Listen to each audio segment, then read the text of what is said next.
मंडळी, ठरलं तर मग या मालिकेचा आजचा म्हणजेच 23 एप्रिलचा रिव्ह्यू तुम्ही ऐकत आहात. आजचा एपिसोड भर उन्हातच आला बरं का मंडळी, पण चला बरं झालं लवकर आला. काल आपण शेवटी पाहिलं होतं एपिसोडच्या. सायली आणि अर्जुन पत्रकारांना अगदी रोखठोकपणे उत्तर देत असतात, तेव्हा प्रिया मनात विचार करायला लागते, अर्जुन आणि सायली भलतेच कॉन्फिडन्स दिसतात. या दोघांना कळलं असेल का संतोष कुठे? मला लवकरात लवकर संतोषला गप्प करायला हवं, पण हे सगळं प्रकरण माझ्या अंगाशी येईल. काय करू? ते संतोषशी बोलायला कशी जाऊ? अर्जुनला अश्विनला संशय आला तर? सायलीला संशय आला तर? करू तर काय करू? आता अचानक प्रियाला आठवतं की अधिराज नावाचा आपल्या हाताखाली एक माणूस आहे ना. प्रिया अधिराजला मेसेज करते बरं का, अधिराज मला नेहमीच्या कॅफेमध्ये भेटशील का? प्रियाने अधिराजला मेसेज केला आणि अधिराज यायला तयार सुद्धा झालाय. अर्जुन आणि सायली पत्रकारांना उत्तर देत असतात, तेव्हा प्रिया हे उद्योग करत असते. यानंतरचा सीन घेतलाय नागराज आणि महिपतचा. मंडळी, आज सुद्धा मालिका कमाल धमाल जबरदस्त. ठरलं तर मग या मालिकेचे एकही एपिसोड आणि एकही रिव्ह्यू मिस करू नका. अमेझिंग एपिसोड आहेत. नागराज खूप वैतागलेला असतो. तो महिपतला म्हणत असतो, तू तर इथून निसटायचं ठरवलंय महिपत, तुला इथून बाहेर काढायचं. तो दीक्षित तुला बाहेर काढणार रे. नाही, तू काही इथे फार दिवस टिकणार नाहीये महिपत. पण माझं काय महिपत, माझं काय? महिपत, मला मरेपर्यंत सडायचं नाहीये या जेलमध्ये. महिपत त्याला म्हणत असतो, ओय नाग्या, अरे तो दीक्षित तुला पण सोडवणार. त्याचं डोसकं कसं चालतंय तुला माहित नाहीये का? अरे तू कशाला टेन्शन घेऊ लागला? तू पण सुटणार आहे नाग्या. नागराज म्हणतो, अरे बाबा कसं कसं सोडवणार आहेस तू? महिपत म्हणतो, नाग्या, मी इथून बाहेर पडल्यानंतर मी कोणाकोणाच्या नाड्या आणि कशा कशा आवळू शकतो हे तुला माहिती नाही का? नागराज म्हणतो, अरे पण तो तुझा वकील काय म्हणाला ऐकलं नाही का तू? मला इथून बाहेर काढणं कठीण आहे म्हणाला तो. कोर्टात तो काय सिद्ध करणार आहे की तू माझ्या सांगण्यावरनं हे सगळं केलंयस? माझ्या सांगण्यावरनं. या सगळ्याचा मास्टर माइंड मी आहे. अरे मी जर हे सगळं सांगितलं म्हणल्यावर माझी सुटका कशी होणार आहे महिपत? महिपत म्हणतो, भलता कोर्ट करायला लागला रे नाग्या. तुला कोणी सांगितलं की तुला कोर्ट सोडवणार आहे, जज सोडवणार आहे? तुला सोडवायची ऑर्डर हा महिपत शिकरे देणार आहे. नागराज म्हणतो, तुला काय म्हणायचंय? नागराजला आता महिपत उत्तर देतो, ए नाग्या, माणसाला सरळ हाताने खाता येत नसेल ना, तर उलट्या हाताने खावं. तुला जर सरळ मार्गाने मला बाहेर काढता नाही आलं तर पळून जायचं नाग्या. नागराज म्हणतो, चल रे महिपत, शक्य आहे का जेलमधून पळून जाणं? महिपत म्हणतो, बाकीच्यांचं माहित नाही नाग्या, पण मला शक्य आहे. जास्ती विचार करू नको. अरे गप गुमान पांघरून घे आणि झोप. लवकरच तू सुद्धा गुबगुबीत जागेवर झोपणार आहे नाग्या. झालं, आता या दोघांचं ठरलंय जेलमधनं पळायचं. तिकडे अर्जुन टेन्शन मध्ये, त्याचा फायदा महिपत आणि नागराज बरोबर घेणार आणि सुटणार. इकडे प्रिया अधिराजला भेटली आहे बरं का. त्या अधिराज बरोबर अशा रोमॅन्टिक आणि गुळगुळीत गप्पा मारत असते. तो अधिराज तिला म्हणत असतो गोडी गोडीने, काय ग प्रिया, थोड्या वेळ अशी गप्पा मारतेस आणि निघून जातेस घरी, मला नाही ग आवडत हेस. मला ना प्रिया तुझ्यासोबत सतत राहायला आवडतं बघ. प्रिया लगेच म्हणते, हो ना रे अधिराज, कसं रे शक्य होणार? अधिराज म्हणतो, एक काम कर, 3-4 दिवस माझ्या घरी ये ना राहायला. बेस्ट आयडिया आहे. अगं आपण मस्त डिनरला जाऊ, लोणावळ्याला जाऊ, कुठेतरी बाहेर फिरायला जाऊ. लगेच प्रिया म्हणते, थांब थांब अधिराज, किती रे स्वप्न बघशील? 3-4 दिवसासाठी येणं अशक्य आहे रे. हा पण एखाद्या रात्रीसाठी मी येऊ शकते. असं म्हटल्या लगेच अधिराज म्हणतो, खरंच? प्रिया म्हणते, हो ना, दुसऱ्या दिवशी सकाळपर्यंत किंवा दुपारपर्यंत तरी घरी पोहोचायला हवं ना. अधिराज म्हणतो, मग नेक्स्ट वीक जायचं का? प्रिया म्हणते, अरे नेक्स्ट वीक नाही रे, माझ्या भावाची परीक्षा आहे, मला अभ्यास घ्यावा लागतो ना त्याचा. आज गेलं तर चालेल का? अधिराज, उद्या 3-4 वाजेपर्यंत परत येऊ. अधिराज म्हणतो, नेकी और पूछ पूछ मॅडम, चल निघूयात. प्रिया म्हणते, पण नको रे, तुझ्या घरी नको जाऊयात. तुला आणि मला पनवेलमध्ये माझ्या नवऱ्याने एकत्र बघितलं तर, किंवा दुसऱ्या कोणी बघितलं आणि माझ्या नवऱ्याला सांगितलं तर प्रॉब्लेम होईल ना अधिराज. अरे पनवेलच्या बाहेर एखाद्या रेस्टॉरंटमध्ये वगैरे जाऊयात का? अधिराज म्हणतो, वा प्रिया, मला असं वाटते की लॉटरीवर लॉटरी निघते माझी. पनवेलच्या बाहेर जायचंय का तुला? चल गोव्याला जाऊयात. फ्लाईटची तिकीट बुक करतो आणि निघूयात लगेच. प्रिया म्हणते, अरे अरे अरे नाही रे अधिराज, काही काय, बरं आहेस ना? एका दिवसासाठी गोव्याला कशाला जायचं? किती लांब आहे ते. अधिराज म्हणतो, अगं मग काय झालं, त्यात काय एवढं? प्रिया म्हणते, जवळ जाऊयात ना लोणावळ्याला. अधिराज म्हणतो, लोणावळ्याला? अगं ती किती जवळ आहे, त्यापेक्षा आपण कोकणात जाऊयात. प्रिया म्हणते, नको, आपण लोणावळ्यालाच जाऊयात, मला लोणावळा खूप आवडतो. अधिराज म्हणतो, नाही तसं ते ठिकाण चांगलं आहे, पण तुला इतकं काय आवडतं तिथे? प्रिया म्हणते, मला निसर्ग फार आवडतो, तिथली शांतता आवडते. अधिराज म्हणतो, अगं मग या दोन्ही गोष्टी आहेत की कोकणामध्ये, तिथे तर आणखीन छान आहे सगळं. लगेच प्रिया म्हणते, अरे चिक्की, लोणावळ्याची चिक्की आवडते ना मला, खूप दिवस झाले मी खाल्ली नाही रे लोणावळ्याची चिक्की, जाऊयात ना प्लीज. अधिराज विचार करतो, ही प्रिया दुसरी कुठली जागा सांगत नाहीये, मुद्दाम लोणावळ्याला जायच्या का मागे लागलीये ही? काहीतरी गौडबंगाल आहे. इतकं काय असेल त्या लोणावळ्यामध्ये? प्रियाला संतोषला भेटायला जायचंय प्रेक्षकांनो लोणावळ्याला. आता संतोषला आणायला जाणारे ऊर्जा काय प्लॅनिंग केली आहे पुढे यांनी, म्हणजे दाखवत आहे तर अगदी खतरनाक जबरदस्त. प्रिया म्हणत असते अधिराजला, काय विचार करतोयस, जाऊयात ना लोणावळ्याला? अधिराज म्हणतो, हो जाऊयात जाऊयात ना. ते एक काम कर, तू घरी जा, बॅग भरून ये, आपण इथेच भेटूयात. प्रिया म्हणते, नको नको, घरी नाही जात मी. घरी गेले ना तर उगाच सगळे प्रश्न विचारतील रे, मी कॉल करते आणि सांगते त्यांना. अधिराज म्हणतो, बरं नो प्रॉब्लेम, चल आपण वाटेत शॉपिंग करू दिवसभराचं आणि जाऊयात. बरं माझे पण एक 2-4 कॉल करतो मी, आलोच कंप्लीट करून. प्रिया म्हणते, बरं बरं तू तुझे कॉल कर आणि मी पण माझे करून येते, आलेच. असं म्हणून प्रिया आता अश्विनला फोन करते. अरे काय गंडवते ही. प्रेक्षकांना मला एका गोष्टीचं फार नवल वाटतं, बरं ठीक आहे ही जे काही खोटं बोलते ना ते पटापट बोलते, तिला सुस्त पण खोटं बोलणं, पण ही मागच्या वेळेला काय खोटं बोलली हे पुढच्या वेळेला लक्षात ठेवते, म्हणजे काय कलाकृती आहे ना हिची, खोटं बोलायची कला आणि लक्षात ठेवायची कृती. असो, प्रिया आता अश्विनला कॉल लावते. अश्विन म्हणतो, हा बोल अगं तन्वी. प्रिया म्हणते, अरे एक मोठी न्यूज आहे अश्विन. अश्विन म्हणतो, काय ग काय झालं?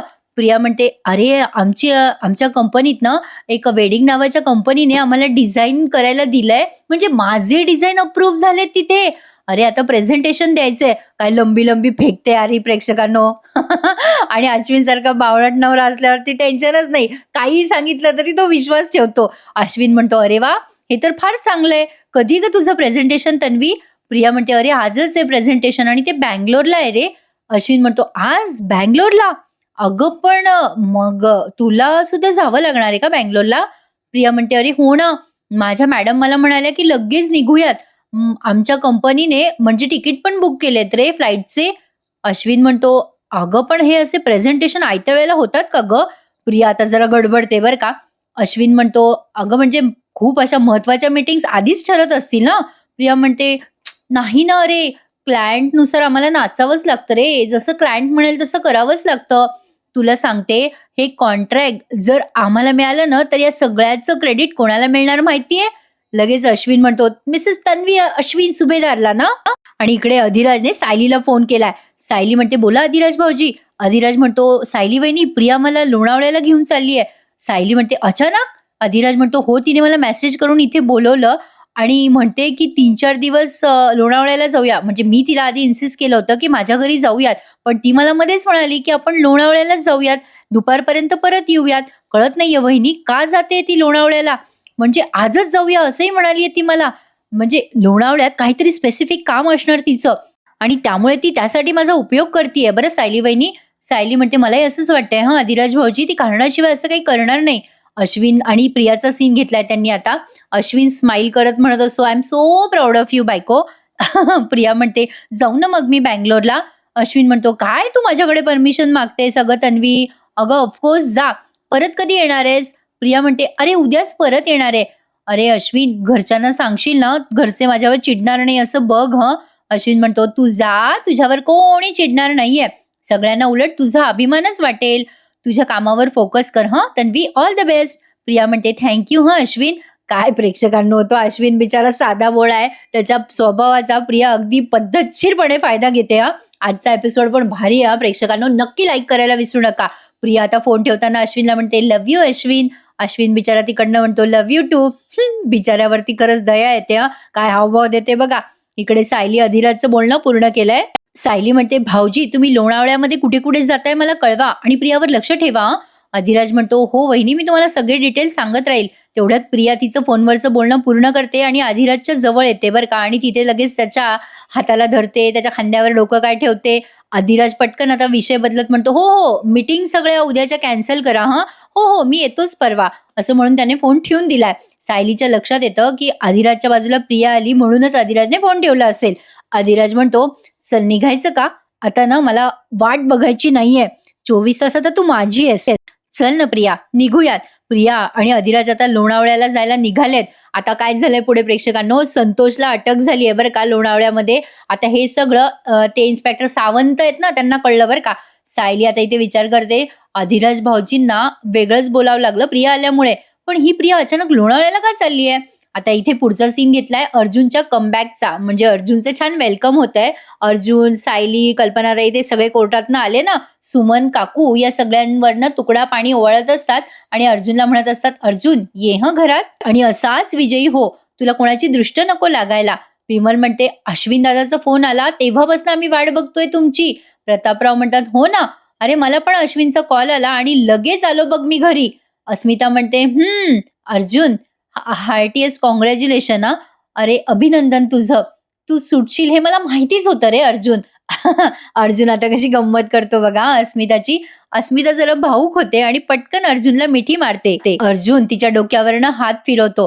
अर्जुन म्हणतो, अस्मिता ताई, अगं मी फक्त जामिनावर सुटलोय सध्या. अस्मिता म्हणते, तू घरी आलास ना अर्जुन, ते माझ्यासाठी खूप. अर्जुन तू निर्दोष आहे हे सांगण्यासाठी मला एखाद्या ज्योतिषाची गरज नाहीये. काय रे अर्जुन, जेलमध्ये तुझे खूप हाल झाले असतील ना.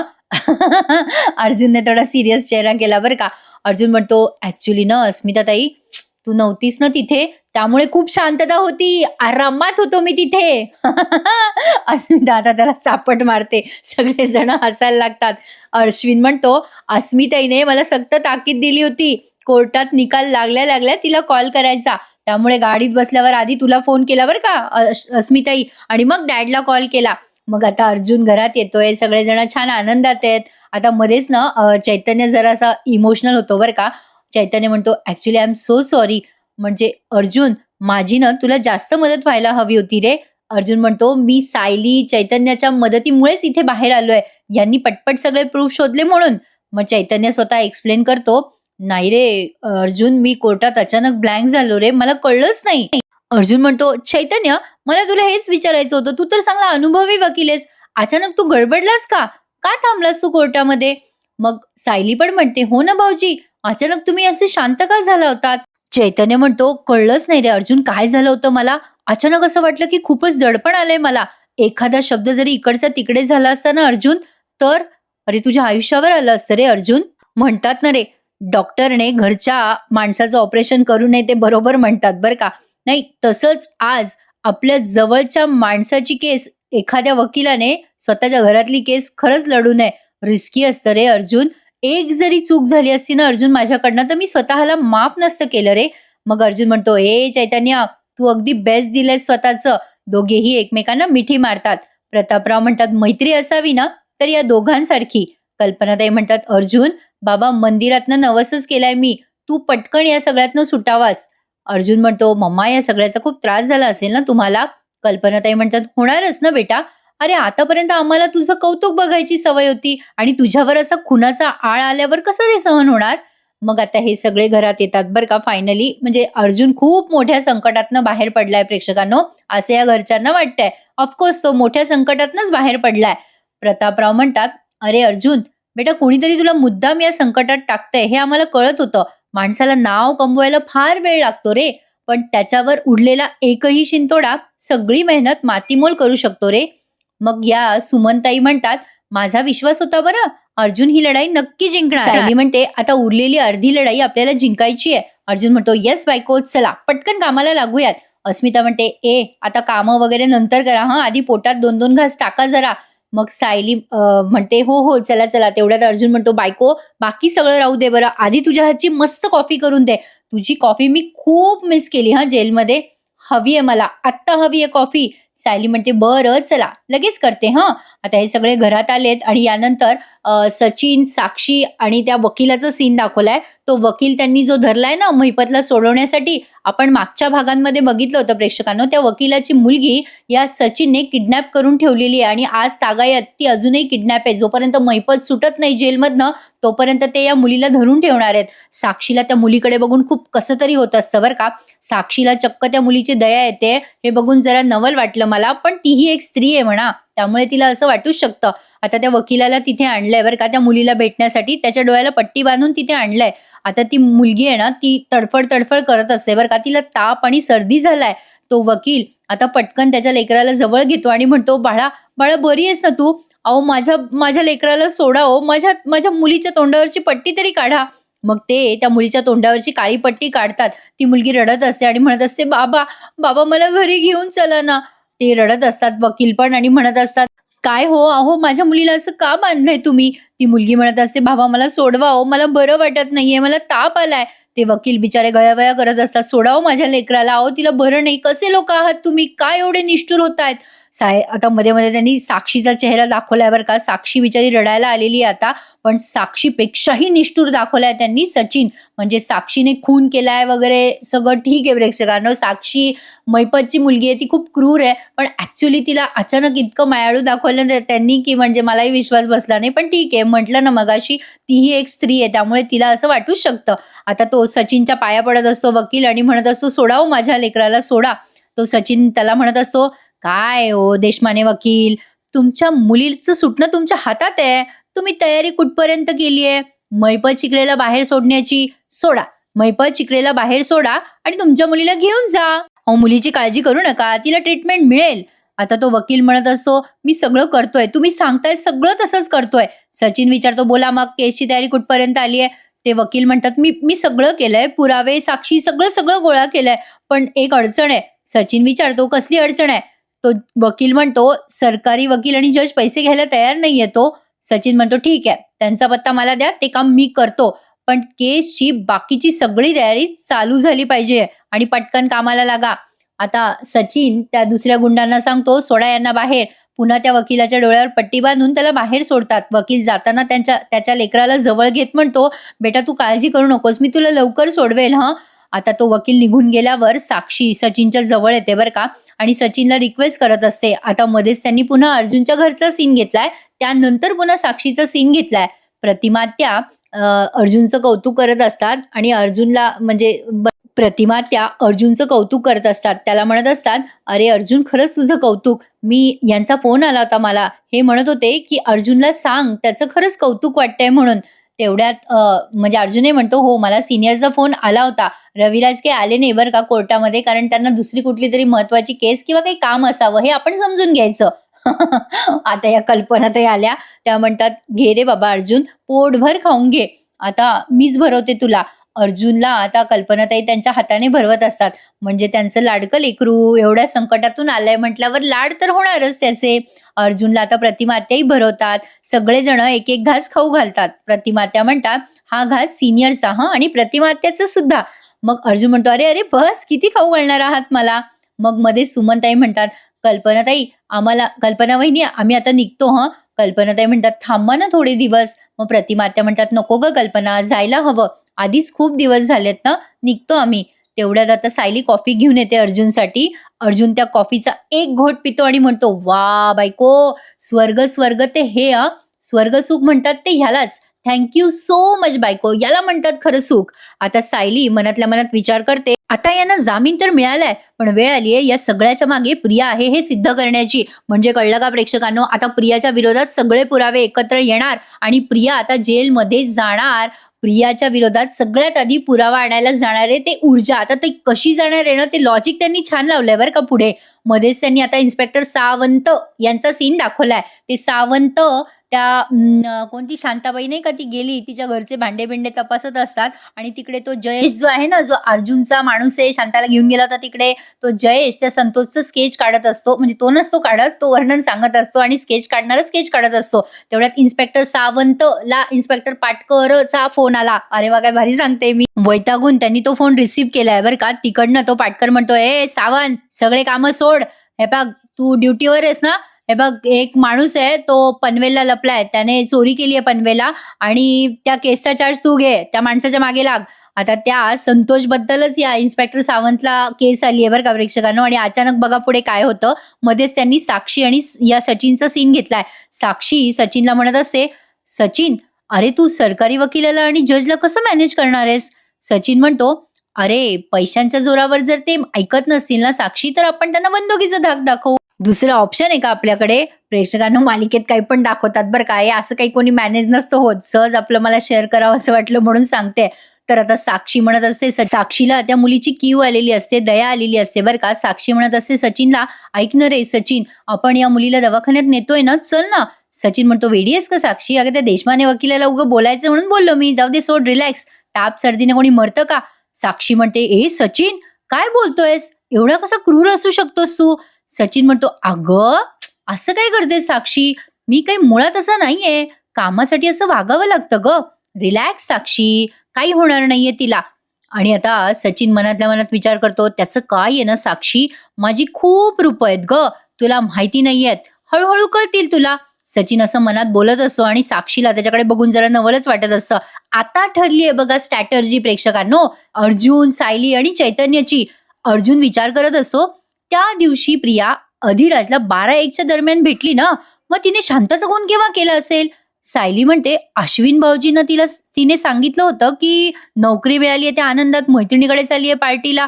मैत्रिणीला फोन करून पण विचारलं मी, पण त्या तर काही म्हणाल्या की त्यांना कोणाला माहितीच नाहीये की तिला नोकरी मिळाली आहे.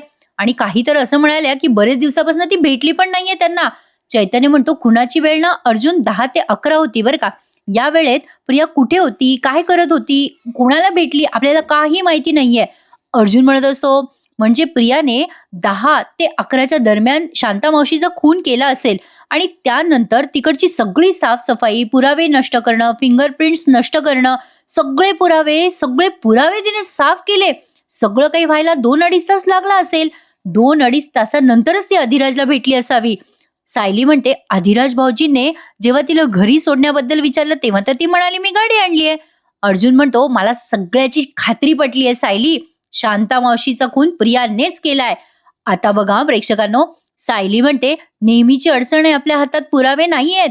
आता पुन्हा इथे दाखवलाय सावंत, इन्स्पेक्टर सावंत, मी बरोबर नाव घेतेय बरं का. इन्स्पेक्टर सावंत आता ते फोटो बघत असतात, त्यांना संतोषचीच केस आली आहे बरं का. संतोषने चोरी केली पनवेला, तीच केस आली आहे. तेवढ्यात आता हा स्केच तयार झालाय संतोषचा. जयेश म्हणत असतो, हो हो, हाच तो माणूस आहे, यानेच माझ्यावर हल्ला केला. स्केच आर्टिस्ट आता ते स्केच इन्स्पेक्टर सावंतला दाखवतात बरं का. आता ते सावंत म्हणतात, हाच आहे का जयेश तो? जयेश म्हणतो, हो हाच आहे. आता ते हवालदार पण म्हणतात, हो सर, हे स्केच सांगतंय की म्हणजे तोच हा माणूस आहे ज्याने जयेशवर हल्ला केला. आता जयेश म्हणतो, हो साहेब, त्या रात्री अंधार होता पण मी याचा चेहरा अगदी स्पष्ट पाहिलाय, यानेच माझ्यावर हल्ला केला होता. आता इन्स्पेक्टर सावंतच्या समोर त्या संतोषचा फोटो आहे बरं का. सावंत आता ते स्केच बघतात आणि एकीकडे फोटो बघतात आणि त्यांच्या लक्षात येतं की हा एकच माणूस आहे. आता इन्स्पेक्टर सावंत जयेशला दाखवतात तो फोटो. ते काय होते प्रेक्षकांनो, आज इतके डायलॉग आहे ना, भीती वाटते मला बोलता बोलता स्लिप ऑफ टंग होऊ नये म्हणून मी जरा एक एक शब्द बोलतीये, समजून घ्या हं मला. म्हणजे तसं तर तुम्ही सगळे समजून घेतातच, पण तुम्हाला जास्ती व्यवस्थित कळावं म्हणून हळू बोलते कधी कधी. तर आता सावंतने त्याला फोटो दाखवलाय जयेशला. जयेश म्हणतो, हाच तर होता तो. सावंत म्हणतो, अच्छा, हल्लेखोर संतोष लांडगेच आहे. आणि मग इन्स्पेक्टर सावंतने लोणावळा पोलीस स्टेशनमध्ये फोन केला. आणि आता शेवटची सीन तुम्ही एन्जॉय करत आहात. बापरे, दमले मी आज, सांगून सांगून किती डायलॉग आहेत आज, बापरे. चैतन्य म्हणत असतो, अरे अर्जुन, कमाले नाही, त्या प्रियाने एवढ्या लवकर सगळे पुरावे नष्ट पण केले. अरे एवढी सोपी गोष्ट नाहीये, तिने सगळं काही किती पटापट केलं असावं. सायली म्हणते, चैतन्य भाऊजी विसरताय का तुम्ही, हे काय तिने पहिल्यांदा केलंय का? अहो, साक्षीने विलासचा खून केला तेव्हा प्रियाने क्षणाचा विचार न करता सगळे पुरावे नष्ट केले होते. एवढंच नाही तर तो आळ पण तिने मधुभवनवर टाकला होता. चैतन्य म्हणतो, बापरे, काय मेंदू आहे या पोरीचा. या मुलीचा मेंदू ना खरं तर मेडिकलच्या विद्यार्थ्यांना अभ्यासासाठी दिला पाहिजे. इतके निगेटिव्ह थॉट्स एका मेंदूतून बाहेर येऊ कसे शकतात? अर्जुन म्हणतो, काय आहे ना चैतन्य, पॉझिटिव्ह विचार करणारा मेंदू प्रियासारख्या मेंदूवर नेहमीच भारी पडतो बरं का. जयेशला किडनॅप करणारी व्यक्तीच आपल्याला प्रियाच्या या खुनापर्यंत पोहोचू शकते. I am very sure. म्हणजे प्रियाला त्या माणसाने खून करताना बघितलं असावं. चैतन्य म्हणतो, ए अर्जुन, म्हणजे त्या माणसाने कोर्टामध्ये जर आय विटनेस म्हणून साक्ष दिली ना तर प्रियाला सहज शिक्षा होऊ शकते. पण अर्जुन, हा माणूस आपल्याला सापडणार कुठे आणि कसा? अर्जुन म्हणतो, चैतन्य, तुम्ही जेव्हा शांता मावशीच्या घरी चौकशीला गेला होता तेव्हा काही संशयास्पद काही सापडलं का तुम्हाला, काही आढळलं का? म्हणजे कोणावर संशय वगैरे आला का तुम्हाला? सायली म्हणते, नाही, आम्हाला तर तसं काही संशयास्पद नाही जाणवलं आणि तिथल्या कुठल्या माणसानेही आम्हाला काही सांगितलेलं नाहीये. अर्जुन म्हणतो, मग त्या माणसाला आपण शोधायचं तर कुठे शोधायचं? अर्जुन पण त्याच माणसाला शोधतोय, जयेशवर हल्ला करणाऱ्या.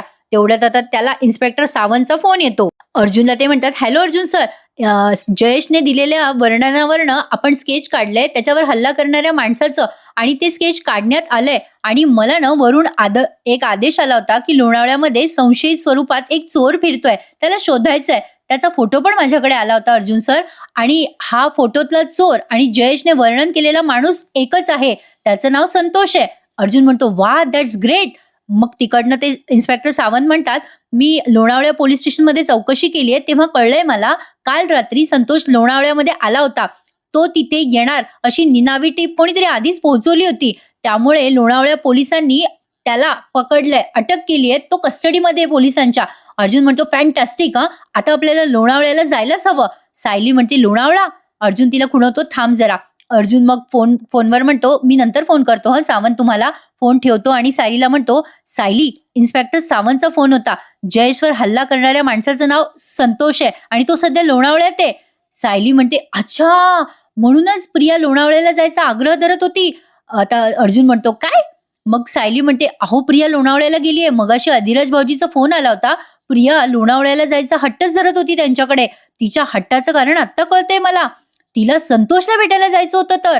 अर्जुन म्हणतो हो ग, पण संतोष तर आता लोणावळ्या पोलीस स्टेशनमध्ये, तो कस्टडीमध्ये आहे पोलिसांच्या. चैतन्य म्हणतो अरे तरी पण ती प्रिया पोहोचू शकते त्याच्याकडे, म्हणजे संतोषला प्रियापासून आता धोका आहे. अर्जुन म्हणतो चैतन्य, पोलीस कस्टडीमध्ये असलेल्या माणसाला मारणं सोपं नाहीये बरं का. हो, पण प्रिया त्याला नक्कीच ब्लॅकमेल करू शकते. त्यानंतर आपल्याला त्या माणसाचा काहीच उपयोग होणार नाहीये. सायली म्हणते आपण पटकन जायचं का लोणावळ्याला मग आत्ता? अर्जुन म्हणतो हे बघ, मला आता सध्या लोणावळ्याला जाता येणार नाहीये, पण मला पनवेलही सोडता येत नाहीये, तुम्हाला माहितीच आहे. पण तुम्ही दोघं जाल का तिथे? मग सायली म्हणते पण तिथे आम्ही गेलो तर प्रियाला शंका येईल ना. तिथे अशी व्यक्ती जायला हवी अहो, जी व्यक्ती गेल्यावर प्रियाला संशय नाही येणार. मग चैतन्य म्हणतो मलाही जाता येणार नाही, सायली वहिनीलाही जाता येणार नाही, रविराज सरही नाही जाऊ शकणार. आता अर्जुन, आपल्याला अशी तशी व्यक्ती नाही चालणार. ती व्यक्ती आपल्याला खूप हुशार हवी आहे. त्या व्यक्तीला समोरच्या व्यक्तीकडनं सगळं वदवून घेता आलं पाहिजे. ती हुशार असायला हवी, धाडसी, हजरजबाबी असायला हवी. कुठलीही परिस्थिती आली तरी तिने त्या परिस्थितीवर मात करायला हवी आहे. असं कोण असेल आपल्या ओळखीतलं? मग सायली म्हणते चैतन्य भाऊजी, तुम्ही वर्णन करताय ना, अशी एक व्यक्ती आपल्या तिघांच्या पण ओळखीची आहे बरं का. आणि इथेच त्यांनी आजचा हा एपिसोड संपवला. हुश बाबा. झाला एकदाचा आजचा 23 एप्रिलचा एपिसोड रिव्ह्यू. पण प्रेक्षकांनो, पुढचा प्रोमो धमाकेदार आहे, ऐका. सायलीने आता ऊर्जाचं नाव सजेस्ट केलंय चैतन्य आणि अर्जुनला. पुढच्या भागात सायली अर्जुन ऊर्जाशी बोलताना दाखवलेत. स्पीकरवर फोन आहे. सायली म्हणत असते आम्हाला ना ऊर्जा संतोष नावाच्या एका माणसाला भेटायचंय, म्हणजे तुला तिथे लोणावळ्याला जाऊन संतोषकडनं सगळं सत्य वदवून घेता येईल का? अर्जुन तिकडनं म्हणते हो सायलीताई, मी हे शक्य करून दाखवेल. अर्जुन म्हणतो हे बघ ऊर्जा, उद्या ना माझ्या केसचं फायनल हिअरिंग आहे. उद्या 4 वाजेच्या आत संतोषला कोर्टात हजर करशील का? ऊर्जा म्हणते नको काळजी करूस अर्जुन दादा, अरे उद्या 4 वाजण्याच्या आत मी संतोषला घेऊन कोर्टात हजर राहणार आहे. सायली म्हणत असते फोन ठेवल्यावर प्रिया, आता तुझा विनाशकाळ जवळ आलाय बरं. आता मजा येणाऱ्या प्रेक्षकांनो, आता चांगली भागमभाग दाखवणार आहे ते. एकीकडे ही ऊर्जा, ती आपली काव्या, ती कोण ईश्वरी, आणि आता ही प्रिया. ती प्रिया त्या सँडीच्या मागे जाते. कालचा प्रोमो पाहिला का तुम्ही? सॉलिड एव्हर का. आता मजा येणार आहे सगळे एपिसोड बघायला. मी तर खूपच एक्सायटेड झाली आहे आता तुम्हाला सगळे रिव्ह्यू सांगण्यासाठी. तुम्ही पण तेवढेच एक्सायटेड आहात का रिव्ह्यू ऐकण्यासाठी? मग आपल्या या रिव्ह्यूला लाईक करायला विसरू नका. ठरलं तर मग या मालिकेच्या डेली रिव्ह्यूसाठी चॅनलला नक्की सबस्क्राईब करा. आजचा हा भाग कसा वाटला कमेंटमध्ये नक्की कळवा. काय झालंय मंडळी, अवकाळी पावसाप्रमाणे आपले ठरलं तर मग या मालिकेचे एपिसोड पण अवकाळी आहेत बरं का. पण एकदा का एपिसोड आला ना की रिव्ह्यू कसा कडक, आणि एपिसोड पण जबरदस्त खतरनाक असतात, शंकाच नाहीये. 113% भारी असतात सगळे एपिसोड आजकाल. असो, आजचा हा रिव्ह्यू आवडल्यास लाईक करा नक्की. काय कसा वाटला तुम्हाला एपिसोड मला कमेंटमध्ये नक्की कळवा. चला तर मग उद्या भेटूयात पुन्हा एकदा, ठरलं तर मग या मालिकेच्या नवीन आणि इंटरेस्टिंग रिव्ह्यू मध्ये. तोपर्यंत काळजी घ्या स्वतःची. धन्यवाद.